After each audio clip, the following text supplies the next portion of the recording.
The switch axe has two gauges you have to take care of. The switch gauge, which needs to be filled by axe attacks, so you can deplete this gauge for sword attacks, and the amp meter, requiring you to hit sword attacks to enter amp state. Once you reach amp state, your sword attacks deal additional fire bursts on anything your sword hits, dealing extra damage in a small area of effect. All of these things I just described don't count per attack or per swing, but per hit, meaning having multiple things to hit around you will result in each connecting attack triggering everything I just mentioned, making an already cool weapon to something like this.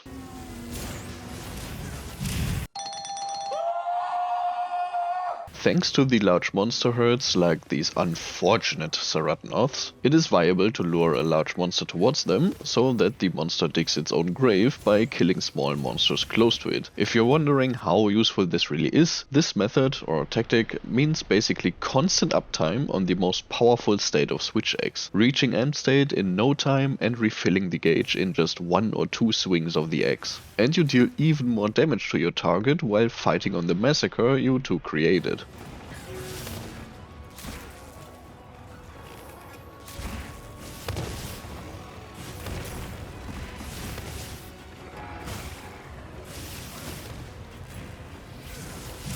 This is why I could not believe my eyes when I saw this.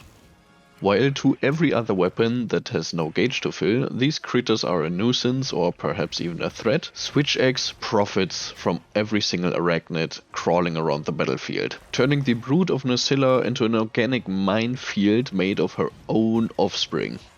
Okay, let's not get too dark. All of this only has one downside: sharpness consumption. Switch axe is already a weapon that suffers from high sharpness loss, and hitting a whole herd of monsters, or the spawn of Nerscylla, eats through your sharpness like it's nothing. This might make protective polish a viable skill for certain builds or specifically when hunting Nerscylla. These additional fire bursts also appear when hitting allies, which is why some speedrunners try to keep their Palico as close as possible during amp state to trigger more fire bursts damaging the monster. And yes, your fellow hunters can also be used for that. Having 4 switch axe players amped up on the head of the monster basically leaves it like this.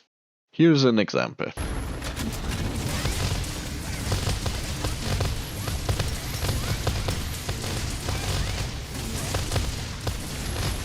Hitting allies is actually even better, since hitting them doesn't consume sharpness. Now if that isn't team play, I don't know what is. One last thing to note about fire bursts: they are based on the fire type of the switch axe and can be raw damage, elemental damage or status damage, meaning status switch axes are a lot more potent with this. I mean, all switch axes are a lot more potent, but specifically for status files, this can shut down a monster for a long period of time throughout a hunt. Exhaust files actually cause stun damage to monsters, so using this technique could stun a monster better than any hammer or hunting horn can only dream of. If you'd like to learn more about switch axe and the monsters of wilds, be sure to subscribe, and I hope to see you on the next videos. Happy hunting, guys!